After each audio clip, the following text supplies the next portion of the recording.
બોટાદના હળદર ગામે ખેડૂત મહાપંચાયત દરમિયાન થયેલા પોલીસ લાઠીચાર્જના મામલાના પડઘા હવે સુરતમાં પણ પડ્યા છે। ખેડૂતોને થયેલા અન્યાયના વિરોધમાં સુરત આમ આદમી પાર્ટીએ આજે ઉગ્ર વિરોધ નોંધાવ્યો હતો। સુરત શહેરમાં આમ આદમી પાર્ટીના કાર્યકરો આજે બોટાદની ઘટનાના વિરોધમાં આક્રમક મૂડમાં જોવા મળ્યા હતા।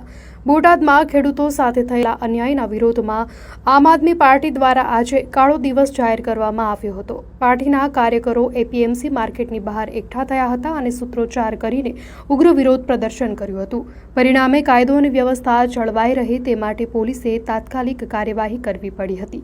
વિરોધ કરી રહેલા આપના કાર્યકરોની પોલીસે ટીંગાટોળી કરીને અટકાયત કરી હતી। બોટાદની ઘટના બાદ સુરત આમ આદમી પાર્ટીએ સરકાર સામે સીધો મોરચો ખોલી દીધો છે અને આગામી દિવસોમાં આ વિરોધ વધુ ઉગ્ર બનવાની શક્યતા છે।